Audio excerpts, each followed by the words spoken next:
Hello and welcome to the Multiple Sclerosis Association of America's live webinar, Rural Perspectives on Living with MS. I'm Kyle Pinion, Senior Director of Education, Healthcare Relations, and Advocacy, your host for today's program. On behalf of the Multiple Sclerosis Association of America, Impact Education, and the members of today's panel discussion, we greatly appreciate the opportunity to keep you updated on this very important topic, and please know that we hope you and your family are staying safe and healthy. Before we begin, we want to take this opportunity to thank Bristol-Myers Squibb, Genentech, and Greenwich Biosciences for making this program possible.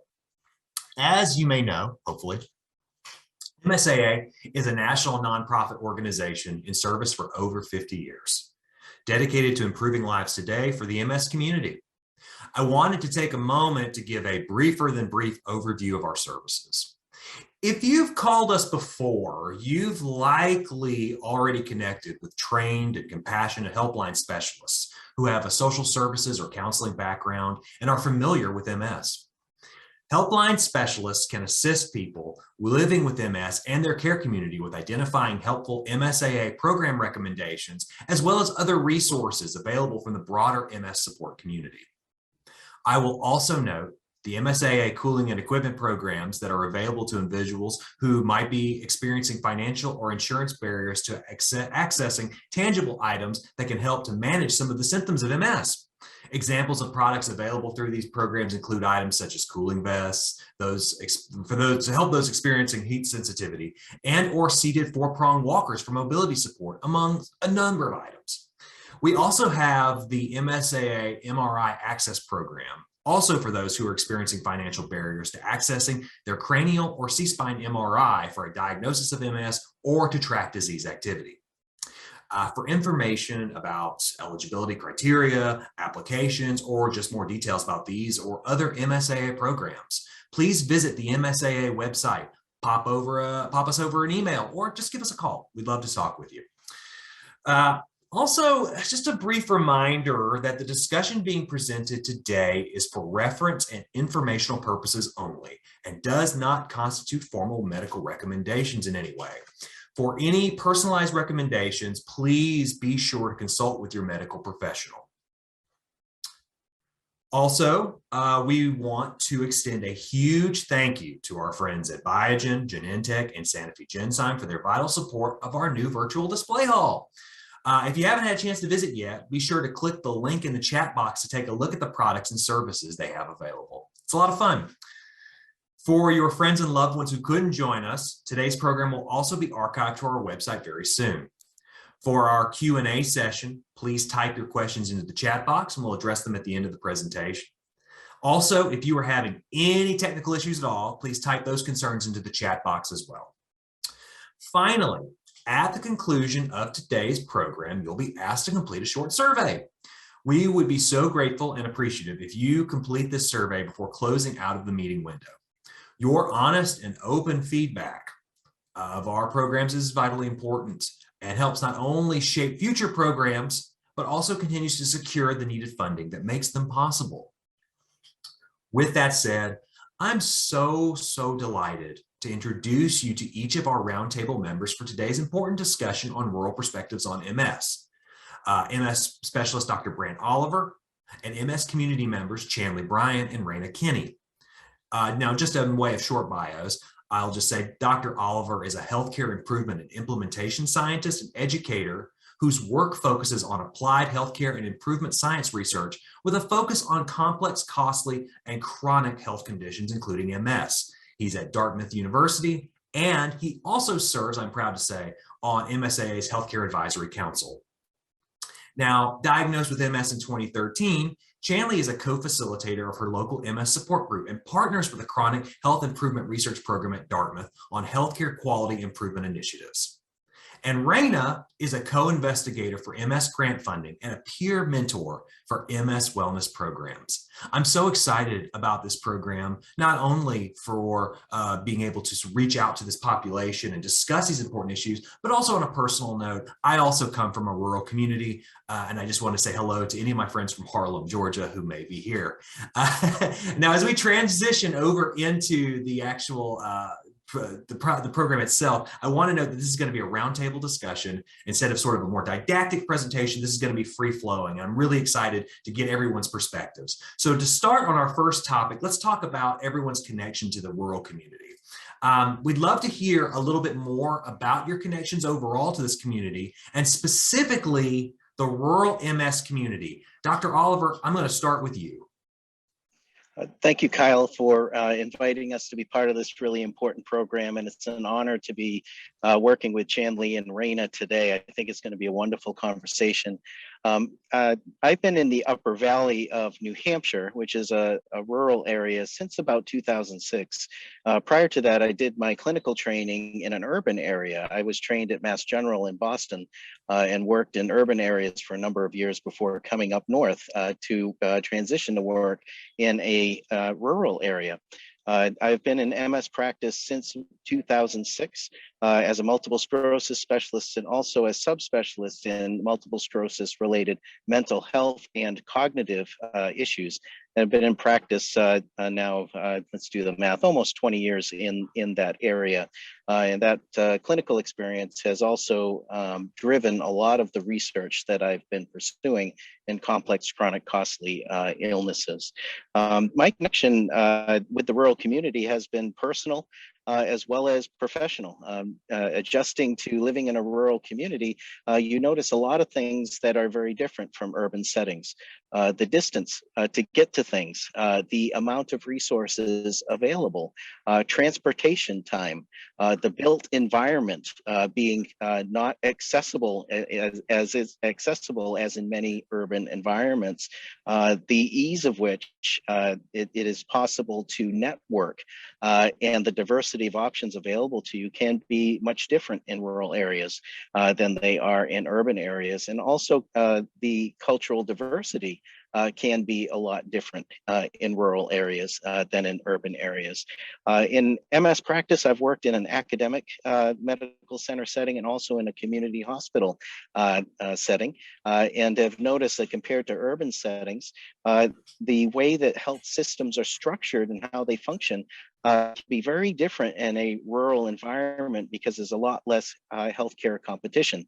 And so that can change how a hospital and a health system actually approaches care. And also how it engages with its communities.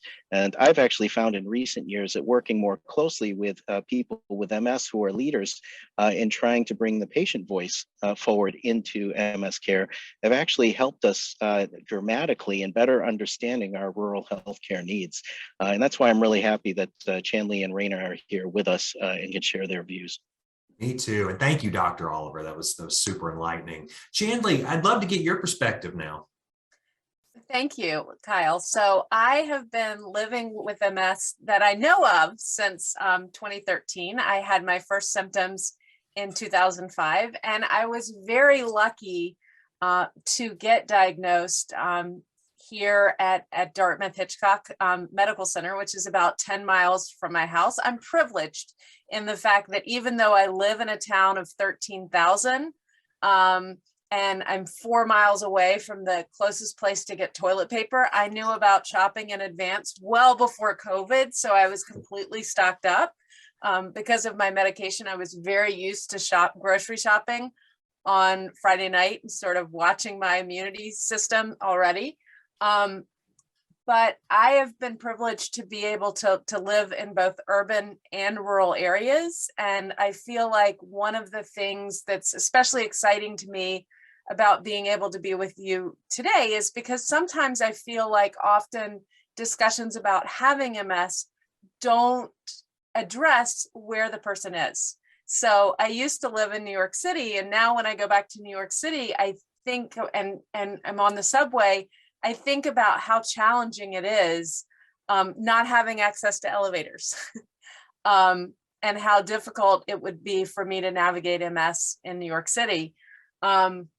Where I am in a rural area, I think about the need to coordinate transportation and to coordinate my care. So I have had blood work orders pending in the system from as many as 5 different providers at one time. And I coordinate it, and providers who work up to 70 miles apart from each other. And so one of the things that I've done is learned how to coordinate my sticks. So if the labs are all, if one place can collect my blood and then send the results out to all those providers, I much prefer only to have one stick.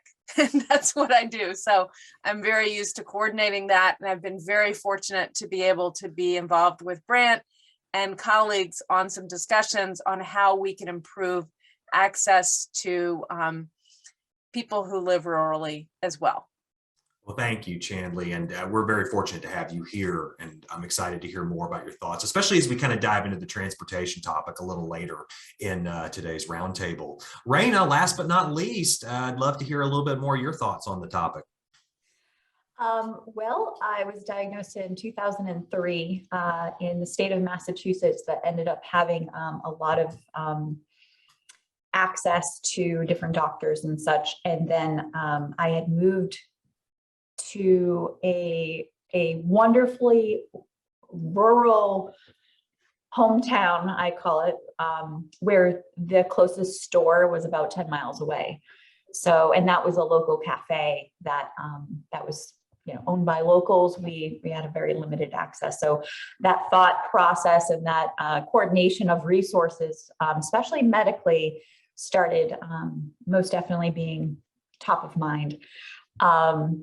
So not only is it in a rural perspective for medicals and your team aspect of things and your support system and your network, but also basic things such as, roads are impassable because of mud, deep snow, trees falling, many of trees, in your way, where you have to pre-plan and get associated with the environment a little bit more, and kind of works things out to get to your medical provider, or to find out where those resources are. And some of those resources are things that I had planned, which I think many of us in that circumstance would plan.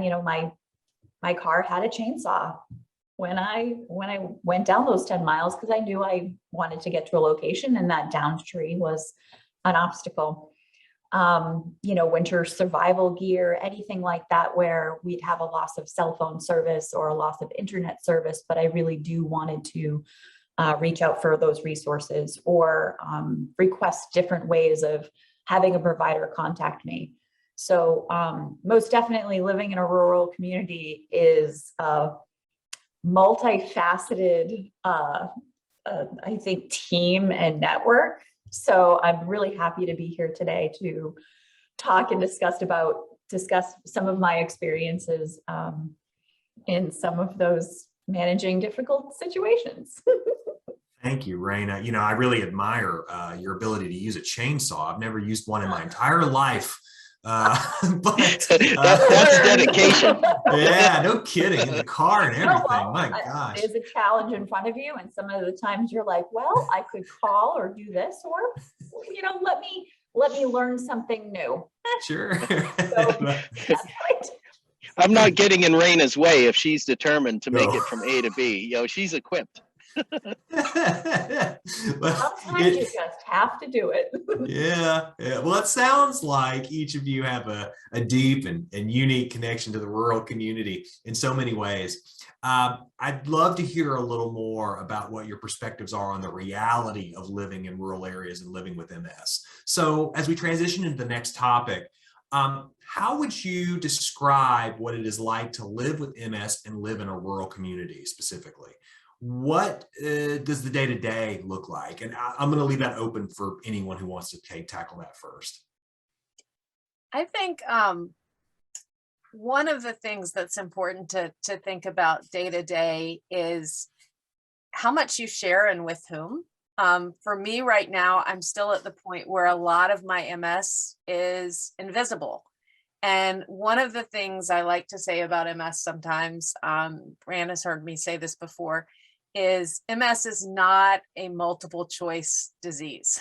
Like, it's something that's very hard to even describe to your providers. When you go to the neurologist, I often get multiple choice questions about how would you describe these things? And I really need the questions to be open-ended because there's so many different symptoms of MS, and a lot of times people with MS don't have the same experiences. So my disease is very different from Selma Blair's MS. Yet what my friends know about MS is often the latest information that Christina Applegate or Selma Blair have shared. So one thing that I've found is, even though I'm 10 miles from my closest medical center, I have not felt comfortable talking about my urology symptoms to the urologists on staff there. So I found that one of the neurologists at our local center has a very different philosophy when it comes to MRIs, and in terms of how frequently they like to test. So I found a neurologist and a urologist who are located about 70 miles away.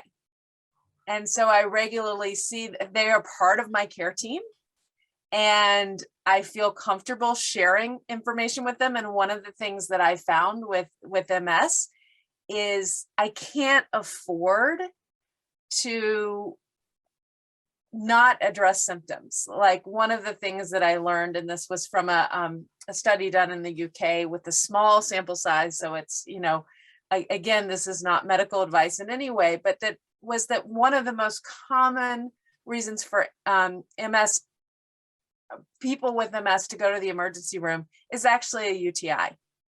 And sometimes that can also lead to hospital admissions. And so for me, I really don't have the luxury of saying I don't feel comfortable talking about my bladder problems. 70 to 80% of people with MS have bladder issues, and I need to get that addressed, and I need to find someone who I can feel comfortable with addressing that. And so for me, it's meant being able to go on a road trip. So that's been part of my experience, but also just having a community has been really important. I was fortunate enough to meet a friend who I had known loosely at the gym on my first appointment to a neurologist after being diagnosed. And she said, "Give me your cell phone number." Again, we weren't that close at the time. "I am bringing you with me to our next support group meeting." She met me in the lobby, and I've been an active member of a support group ever since. And recently, I've been lucky enough to join that, to sort of take on a new role within the support group as a co-facilitator. And part of what I've also been able to learn through my work with Dr. Oliver and just conversations is that people who come to our MS clinic are traveling up to 5 hours for an appointment. And so it's important for people to be able to connect afterwards. And sometimes you might find, as a person with MS, that, it's hard to connect with other people locally. So if you can't, I guess one of my tips is just to find a way to connect with others who are either experiencing some of the same challenges that you are and learning how they're dealing with it. And especially finding out ways to find specialists and other ways to get support for addressing the things you need to get addressed. Thank you, Chandlee. Yeah, there's a couple of things there that really resonate with me, particularly when we're talking a little bit about sort of building your own comprehensive care team, which is something that I'm sure Dr. Oliver and Reyna both kind of have some experience with. But for our other two panelists, was there anything else that resonated with what Chandlee has just shared, or anything that stood out to you, or anything you'd want to add to? Certainly. I'll defer to Reyna first. I have some comments to follow. So I went, when I was considering these questions for the rural community, I think the first thing I thought of was waking up in the morning, because that was, I think, the first idea of how I was doing, the first check mark of like, oh, good morning. and much like any health ailment, you wake up and you try to register your body, your degree of normal, and then how you feel. And then sometimes it's anywhere from, a cup of coffee or empowerment music and coffee and stretching and calling a support person, or, having something for nerve pain. So, I think in a rural community, or any place you're at, you're registering how you are for that day, and you're starting to realize what you would like to see or what's happening as a pattern for you specifically. Just because, for example, for me, day to day, I don't lift heavy things. But I need pellets for fuel. So I do either heavy lifting with a 50-pound bag for pellets, or I have a dolly that I use. There are different things and different ways I'm asking for help. Typically I call up a neighbor and they'll come over and help me out. There are some times when I get it, spend extra money and try to get it delivered for heating sources directly into the house, rather than trying to do different things that I know would exacerbate some things that, Sure. I want to make sure that I pay attention to. So when the fatigue hits, and when there's certain cycles, depending on where I'm located or who I'm with, or where I'm at, there are certain things that I manage, or I have with me at all times. Usually it's just, phone numbers and communications. So most of the time it's a smelly lotion or something that smells really nice and soothing, or, something to lift my spirits up, because, everybody has their days, and I might as well, get some tools and extra materials to make mine a little bit better if I can. Get to know your neighbors.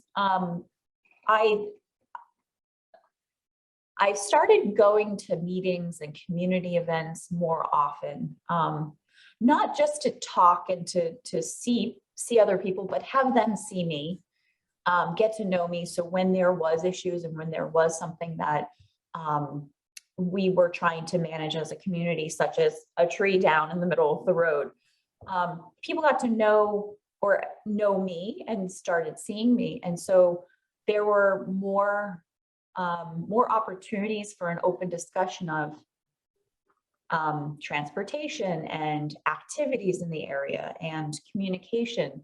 So when it was a topic of conversation, or I do need assistance, or they need assistance, they know they can reach out to me. And I might not be able to lift that 50-pound bag of pellets, but there are days I'm so tired. I am an expert at crock potting, because I'm tired, I'm fatigued, I've already learned this. So I will crock pot and cook for multiple individuals. So they know, regardless of what goes on and what happens, I'm pretty good at throwing things together and making sure I can feed some people. So, we all have our strengths, and we all have our, the different challenges. I think it's just to better prepare, especially when you're miles away from a location that you'd like to get to, or transportation, getting to know and being more involved in that way, even if it's just food related. Yeah, people do amazing, wonderful things for good food, and also personality, and getting to know you as a person. And then moving along, it's a neighborhood bonding experience. It's a community event. It's a, additional meeting time that you get the opportunity to do with the people that are surrounding you, and starting to use that support, and starting to build up that support network. So it's fabulous to hear, Rayna. I mean, I was thinking about isolation as sort of the other key takeaway that I think it impacts a lot of people within the rural community, particularly if you live in a more isolated area and you're the only person that has MS. I can speak from personal experience. That was something that impacted my mother. And so being able to create a sense of community, I think, can really offset that. But Dr. Oliver, you were going to add some points here. Well, actually, the reason why I wanted to have Chandlee and Rayna go first was to demonstrate a bit about how we're working together and to really use the wisdom and voice of people that have MS to actually drive how we understand and address the specific needs of people with MS, regardless of their context. Our context here is rural settings.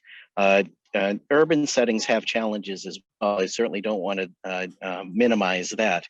However, when you think about Chandlee's comment that people may drive up to 5 hours for an appointment, the impetus for the health system and for the person with MS and the professional working with the person with MS to get it right in that encounter is so much higher than it is in an urban setting because you don't really have as much of a chance to do it again and again and again.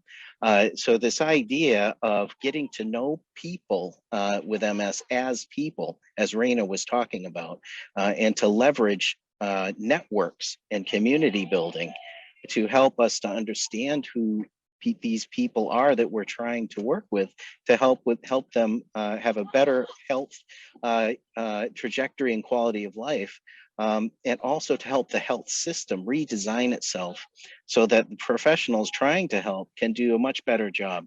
And in the work we're engaged in, we call this co-production. And this is a concept which redefines healthcare delivery from a product-based way of thinking to a service that is generated by a collaboration between a person with MS and a professional. And that sounds like a little bit of a play on words, but it can change the whole frame of how we approach MS care. For example, if Chandlee is better prepared for her visit ahead of time, and I can actually learn what her priorities are ahead of time, the health system that I'm working within can help to adapt and be ready for when Chandlee arrives so that we can actually target and much better and address those needs much better. Now that requires some adjustment on the clinical side. We're very used to following algorithmic care and evidence-based practice guidelines, and we've got to keep doing that. However, we have to be flexible enough so that we know Reyna as a person rather than as a MS patient.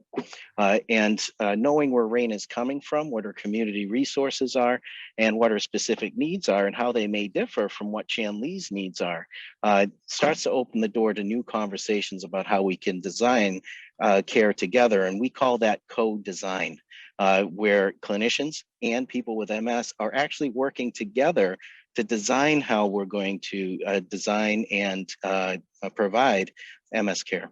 And that's been really a lot of fun for myself and many of my clinical colleagues and research colleagues to do. It's a game-changing shift in perspective.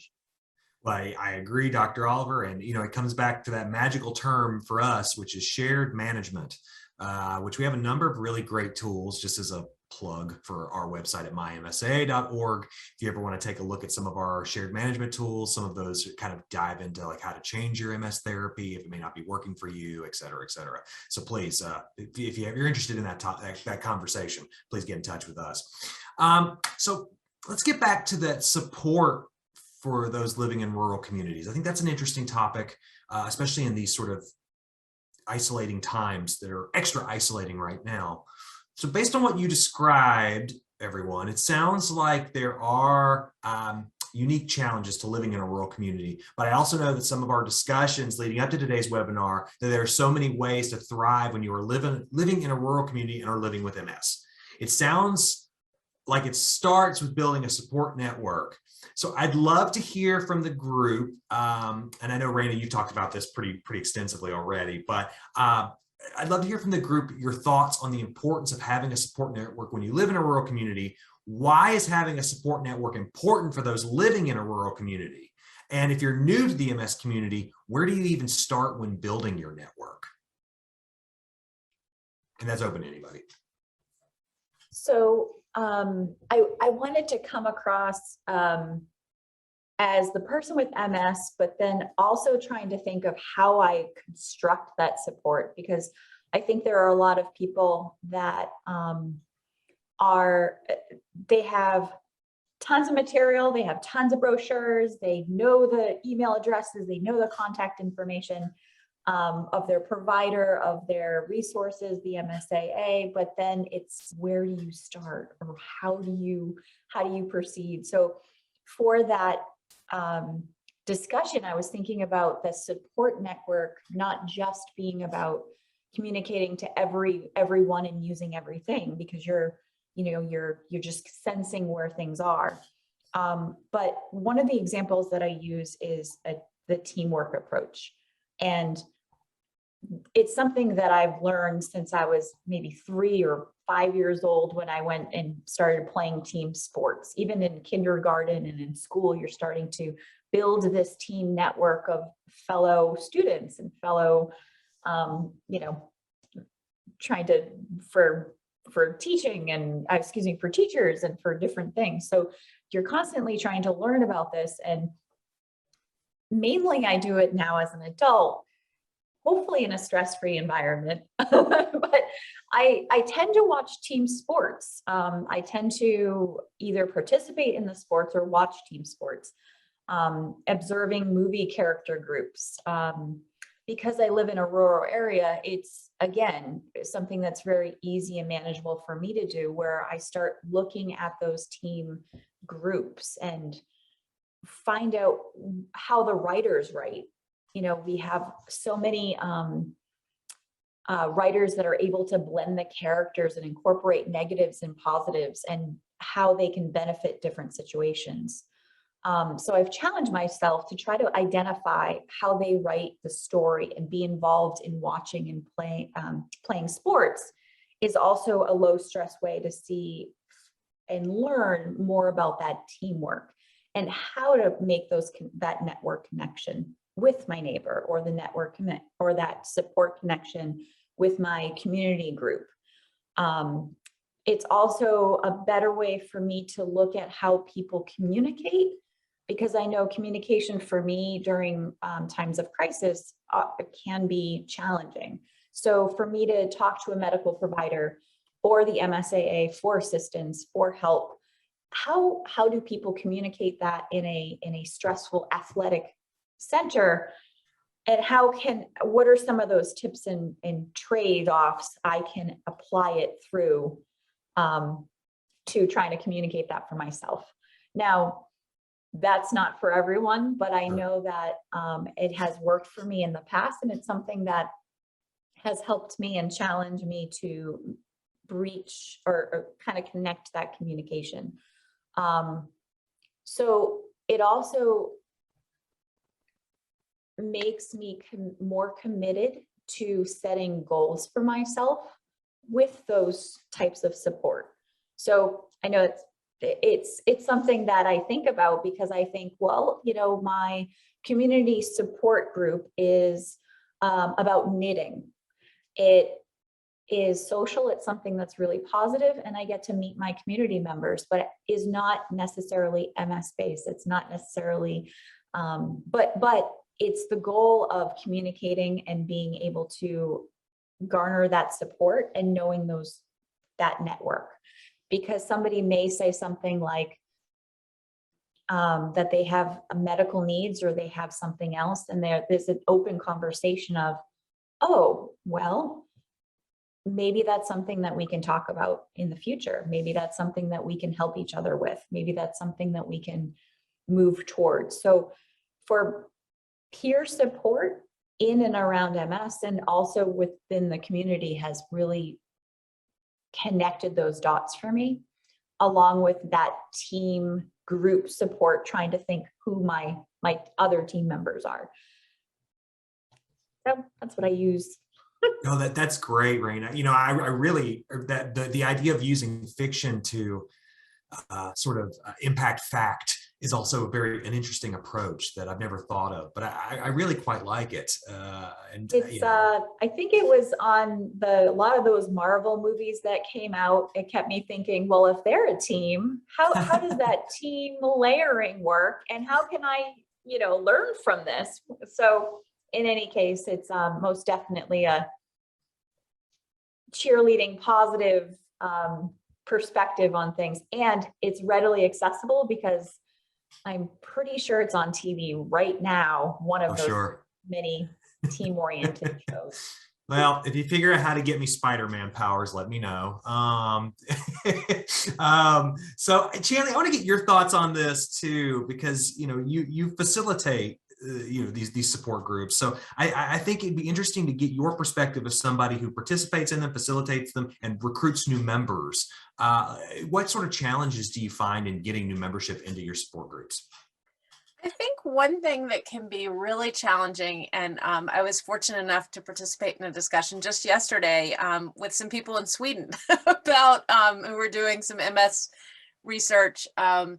And they were saying that they had a very similar challenge to what we experience with working with people who've just been newly diagnosed. So when you get diagnosed with a progressive neurological disease that a lot of people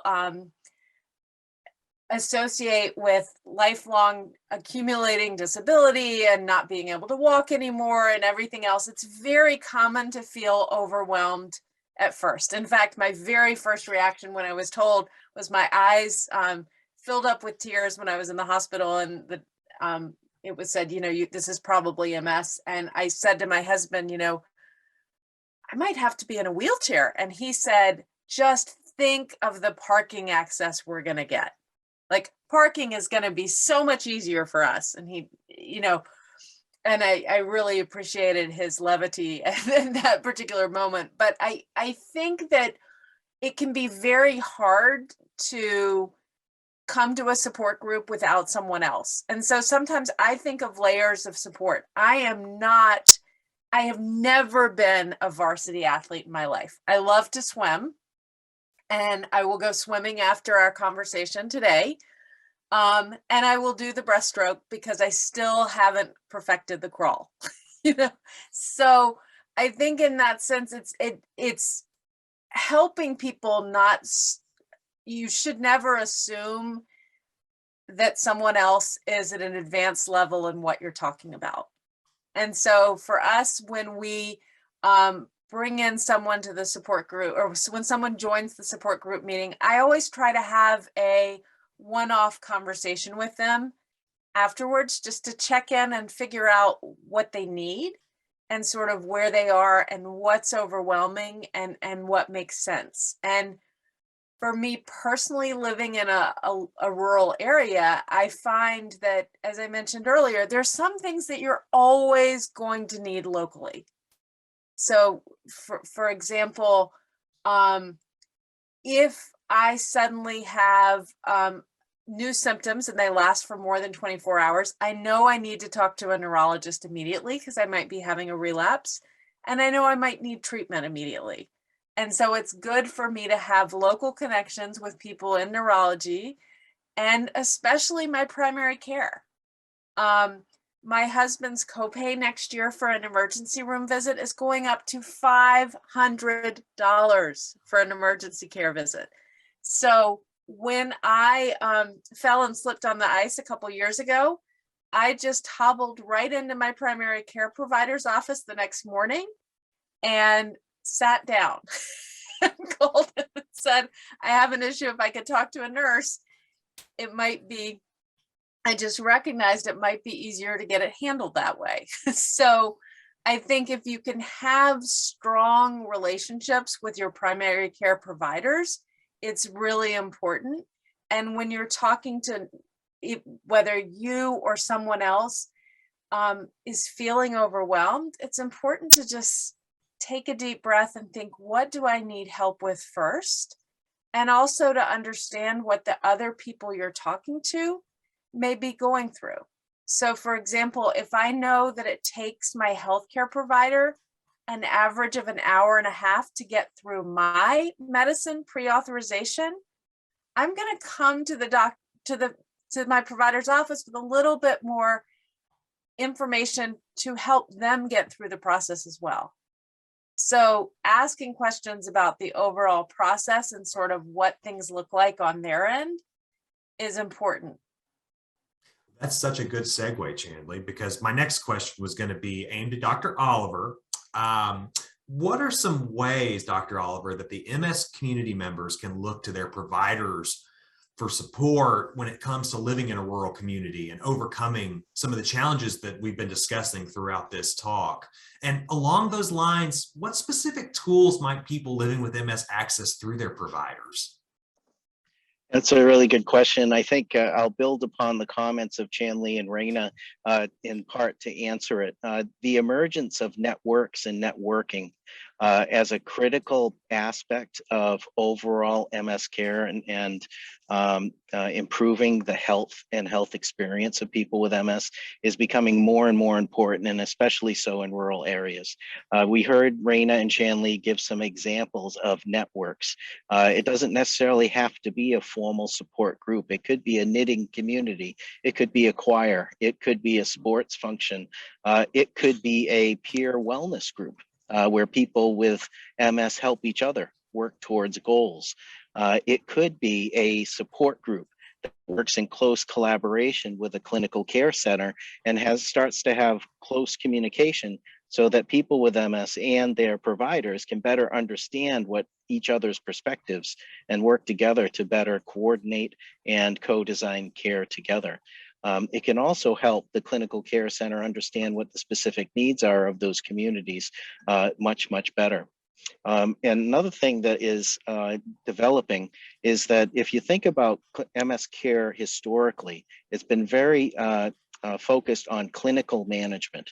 So you come into the clinic, get symptom-based management and disease-modifying therapy, watch progression on MRI, try to prevent disease progression, all critically important points. And support groups and other network-based functions sort of existed off to the side or separately.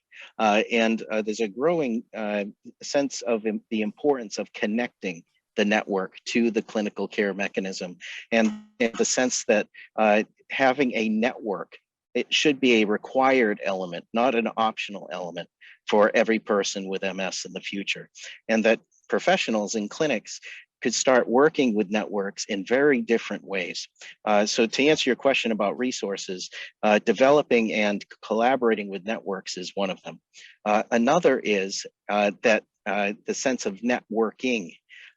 The better connecting with the primary care community is a critical aspect, but also to the national community. So organizations like the MSAA, National MS Society, other MS centers can start to work regionally and nationally together to help each other. Chandlee, Reyna, and I have been involved in research efforts to that extent, where multiple MS centers start to share with each other best practices, experiences, ways to improve. And once you start doing that, suddenly the amount of tools and resources that become available multiplies. Because it's not just what we have in New Hampshire. Now it becomes what we have in New Hampshire and New York and Maine, and also what the MSAA has. And once these communities start working together and talking about what's available and then targeting it to what they specifically need, then it becomes more like, okay, for Chandlee, she needs menu items A, B, C, and F, but Reyna needs items G and A and B.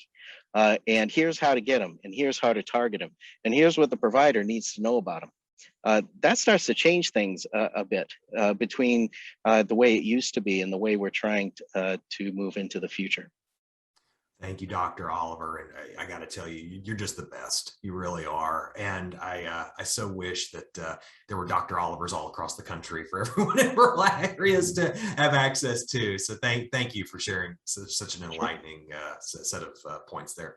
I want to move over to the transportation topic because I feel like that's the elephant in the room sometimes. So in some of our discussions before today's program, you mentioned that transportation issues, such as how people get to their appointments, can be uniquely challenging if the patient lives in rural areas, which I think is pretty obvious. I'd love to hear a little bit more about your strategic and practical approaches to transportation and seeking care outside of your area. And again, that's open for anybody to respond to.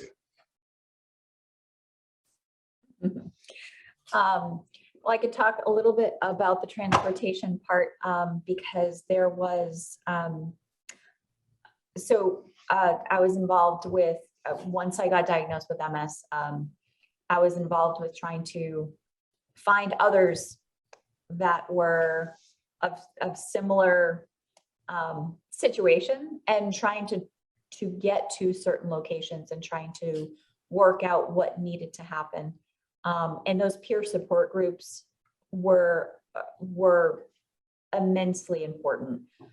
That's where I got the opportunity to talk and see about who uses what types of transportations, and outreach to different locations or different ways to get to, say, a doctor's appointment.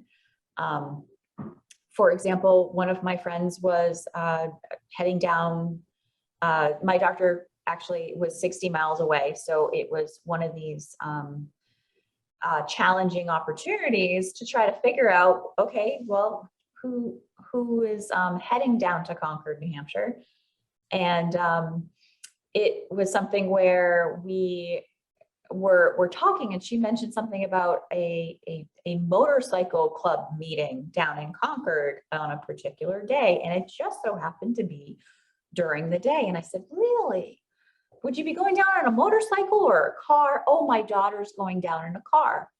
Really? Well, and then I opened up the conversation of, I'd love to have a doctor's appointment. It's such a far, way, but I'd love to treat your daughter to a cup of coffee, take pictures of your motorcycle crew or whatever and upload. Oh yeah, of course, no problem. So I cruised down in a car with a motorcycle group to go to my doctor's appointment, because that was a tool in transportation.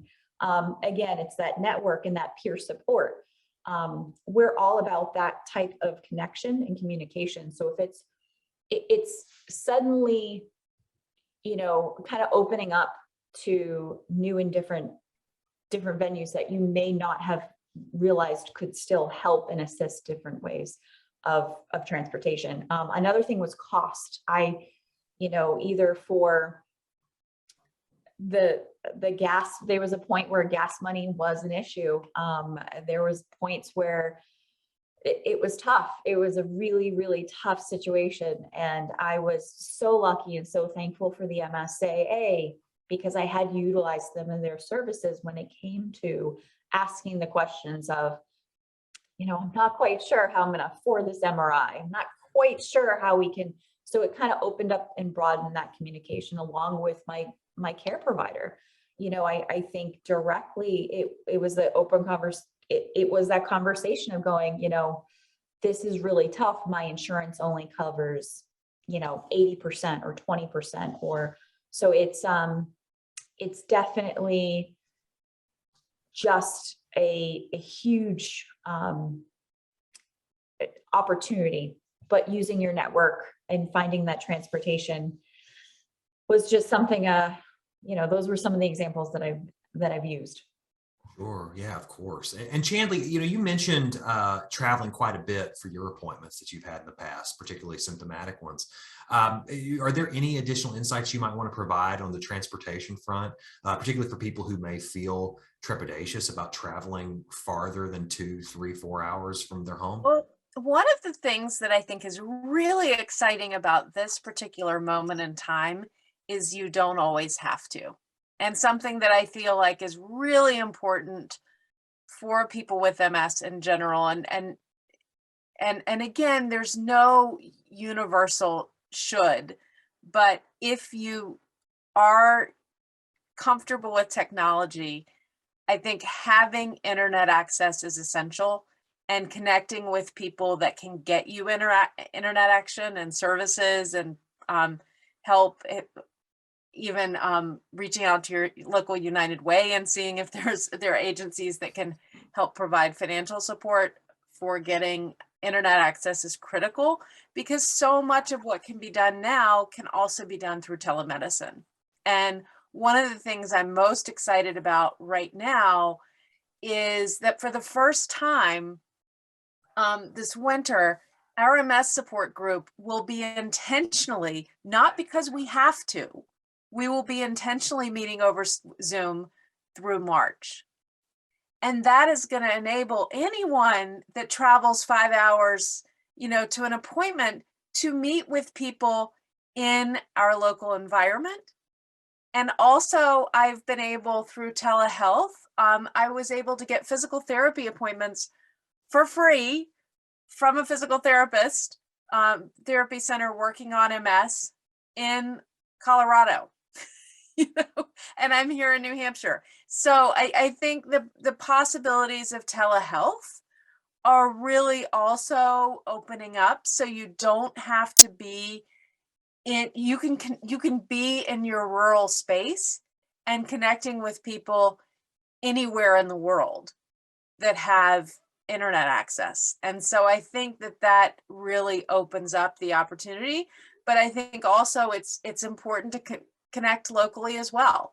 I'm thrilled to know that Rayna's a knitter, because that's a conversation we never had, something we didn't know we had in common before our facilitated discussion today. So, and I connect with local knitters all the time. So, I think that there are a range of options. It's finding out what works for you, and also making the space to hear what works for other people, because sometimes you can learn a lot from other people as well. We're like building bridges here, even between our facilitators. This is really great. So I want to get Dr. Oliver's perspective on this topic before I transition to audience Q&A, because there's two things that are coming to mind right now. One, I'm curious, Dr. Oliver, your thoughts on when patients say, well, I don't want to drive 4 hours to come to a center. I need something locally. I can't do it. And I also am curious about your perspectives in the usage of telehealth from the provider side. Have you found that to be an effective way to deliver quality healthcare? Yeah, absolutely. And I think Chandlee said it well in response to that, many aspects of that question. COVID really provided an opportunity, whether we wanted it or not, to explore telehealth and networking based options. And as a mental health provider, I've been pushing for telehealth for the past decade with mixed results. Healthcare systems in general have been hesitant to move to telehealth. In COVID, we were forced to, and it really, in many respects, increased access to the services I could provide, both for usual care, but also crisis care. And for the first time, I was able to connect directly to a person who was in crisis within their own home, as opposed to them having to go see an emergency crisis provider they had never seen before in their life. So telehealth in some ways increased our capability rather than being a less than option. In other cases, telehealth doesn't quite measure up. You can't always do everything on telehealth that you can in the clinic. However, there are times where telehealth is just as good or sometimes better. And so, as I think if we put together Chandlee and Rayna's comments, it's a both and rather than an either or solution. There are times where local networking to find that ride to the provider is what is needed. There are other times where a networking approach where the academic MS center works with a local primary care provider to help manage an MS flare. That's maybe an option. And there are also times where the person can stay home, not miss their day of work, and have their appointment on telehealth. And there are also times, like in the middle of winter, when it's very dangerous to drive, where a support group or a peer wellness group can meet online, just like we're meeting now, and extending the amount of access that people have to support groups. So in clinical care, telehealth can make a difference. In networks, using technology can make a difference. In rural areas, it presents a new challenge, however, because there's inequity of access to technology. So a big challenge for us right now is to make sure that every person with MS can get internet access, and every person with MS can get a computer so that they can do things like we're doing right now. Because unfortunately, there's some people that can't get to this program today because they don't have internet and don't have a computer. So that's a challenge. We're going to take that on, and I think we'll find a way to address that, but it's currently a need. Absolutely. I'm going to transition now to our audience Q&A, and I've got a few really good questions here that I want to sort of toss out with the last few minutes we have in this program. And so these first couple of questions are going to be more broad-based for everyone to answer, and whoever feels comfortable answering them can. So with the winter season coming up, or already here, depending on where you live, it's certainly very cold in Atlanta right now, I usually start to feel increasingly isolated. And as you said, Kyle, referencing me, that's nice. There are isolating times. These are isolating times in general. With the days getting shorter and uncertainty of seeing my support network due to the holidays, winter weather, etc., is there anything you can recommend for the rural community to stay connected? And some of this may be things that we're reiterating, but I'd like to make sure we do that. One of the things that I do to stay connected is I have always been very cognizant of sort of looking at different dimensions of life. So I think about where am I getting mental support? Where am I getting support for my physical health? Where am I getting social support and the psychological support? And sometimes, you know, the social support can come from a knitting circle or a close friend. One of the things I did not expect at all when I first got diagnosed was that it was going to reconnect me with a college friend who was extraordinarily good at picking out cute shoes and cute flats and specifics. And I always liked to wear pumps that were usually, I before I got diagnosed, I wore heels that were 2 inches and now I wear flats. And I was able to reconnect with her. And that is something that we have continued. It turned out she was also living with chronic illness. So we have become close friends and we now check in. She lives 1,000 miles away and I feel like she lives next door because we just have a regular habit of checking in. So I think building your support group, whether that's something formal or informal or figuring out how to check in with friends. As Brant shared earlier, I feel like in some ways COVID has provided us with an opportunity. Now I feel like people who don't have MS have a better understanding of isolation.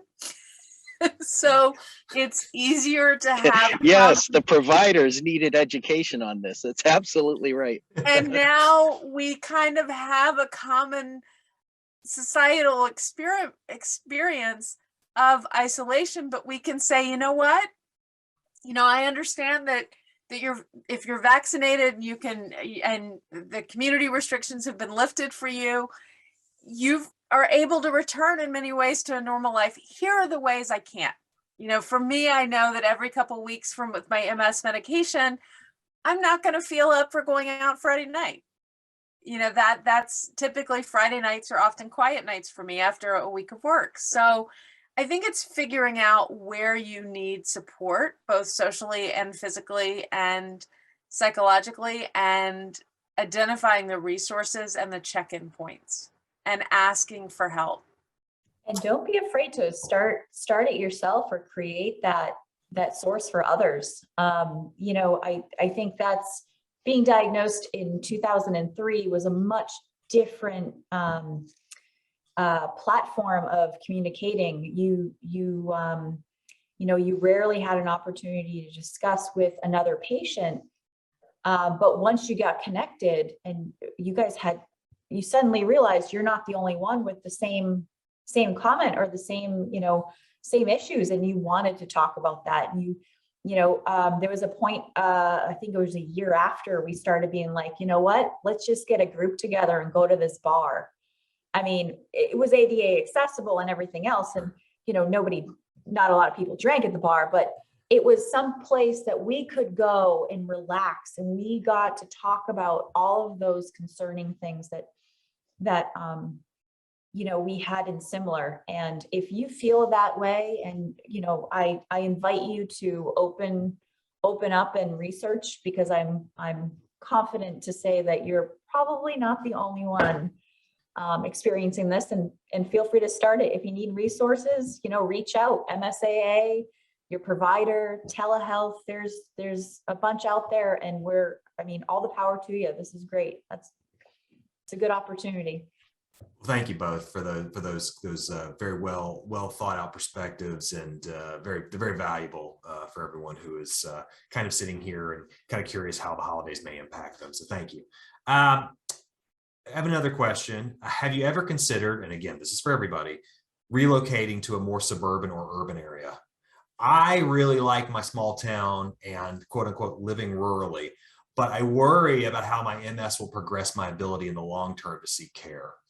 Considering a relocation, but I'm not sure. What are your thoughts on that? Well, I can speak directly to this because just because I had moved from a city-like area in Massachusetts to a rural area in New Hampshire, and I have since moved back temporarily. You know, it's just, but it was not MS based. It was not in regards to my health and overall, but overall with, I think, considering the responsibility I have to myself and my health, I owe it to myself to try to find other reasons and other resources out there. As much as I enjoy moving to a more city-like area and I enjoy the atmosphere and activity, I still feel like there's so many resources out there that I can live in a rural community. I just have to do things that maybe a little bit differently or find out different resources that I'm not comfortable with. And I think I've heard this so many times from some of my friends saying, you have to be uncomfortable to be comfortable. So in order to do that, I had to start reaching out and doing different things. And if the resources weren't there in the rural community, I either began or started peer programs or wellness programs. I started to reach out and speak to other people. So by all means, look at all of the options in front of you. And you know, again, get as many, I guess, people's perspective on that. But I truly believe the decision to move should be based on your health, your family's health and well-being, but also reach out to other resources to try to investigate what other means you'd have other than moving. You know, I'll add a quick comment. I know we're at time, but this may suggest a topic for a future MSAA program. In many ways, in the end, it may not be a question between rural and urban. It may be more about what we call social and behavioral determinants of health and how to get a sense of what your social and behavioral profile looks like within your community versus a different community, and how to assess that and how to weigh one place versus another is something that the healthcare field is struggling to understand better itself, and also that people with health conditions are trying to wrap their heads around.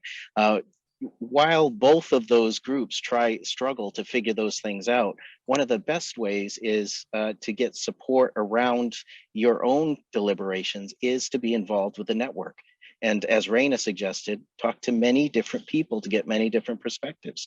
You know, have you ever done this before? Have you lived in a city before versus a rural area? And as you talk to more people, you may find that rural versus urban fades away a little bit, and it becomes more about what are my specific needs and can they be assessed, better addressed here versus there.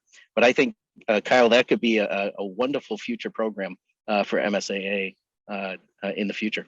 I agree. I fully agree. I hope you're volunteering to take part in it at some point. Well, only if Chandlee and Rayna will help me. We may have to do that. Sounds good, gents. I'm gonna just close out here with one question for everybody really quickly. What is one thing you hope the rural MS community walks away knowing or feeling about quote unquote living rural? And I'll start with Dr. Oliver. I think I would say that there's more resources and more opportunity in the rural community than you may think, but it is going to take a little bit of a frame shift to empower that and make it happen. But it is actually starting to happen in many areas through collaborations between people with MS and professionals. And Chandlee and Rayna are exemplars of that. So it's wonderful that you got to meet both of them today. Agreed. Chandlee, how about yourself? I would just say you have more opportunities and more resources and services than you think, or you may. So I would say just keep asking questions, be curious, and let people know what you need. You know, if at all possible, try not to make assumptions. For years, I would go and see my neurologist, and I would sit in the lobby and fill out a form that was asking me about different symptoms. And I would always assume that that was the basis of our conversation. Later, I learned that that was providing them with one number. They weren't getting the individual information. And so when I started that conversation with them, I needed to go in with what was most important for me. So being prepared, checking in with yourself, as Raina said, when you get up in the morning and saying, how am I doing? What do I need? You know, what are the things that I need to be able to live my best life with MS? And personally, now that we have a new Target in our area, it's the first Target store we've had. I can't imagine moving. I feel like my community is very well resourced. Yeah, value of Target is very high. Better resourced, but I think that oftentimes, you know, if you can talk to other people and find out not just share your needs, but find out what their needs and barriers are too. A lot of times you can explore solutions together, and that is very empowering when you can get to a point of co-production with health. I want to add, just as a plug too, if you're looking for resources in your community, please give us a call. We might be able to help you find them if you're finding that you're running against a wall a bit. Also, I want to, before we close out, Reyna, I want you to take us home here before I hit the closing on this last question. All right. Well, be the change that you want to see for your future and for the health of your community and for yourself. If you want a resource or see a need, know that there are other people out there looking to support you with that, and don't hesitate to reach out and be the change if need be. Start the peer program, get the group together, make the phone call, do the Facebook page. You're benefactor of your own devices, your own efforts. And I'm excited to be a part of this program and many other programs like it. MSAA does an amazing job. Dr.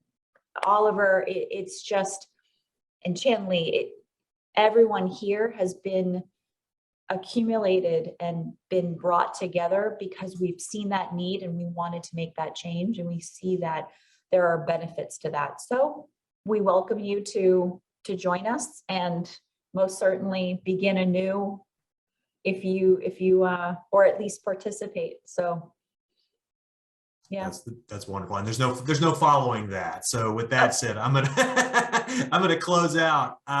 We've covered so much ground today and have gained so much insight into living in a rural community.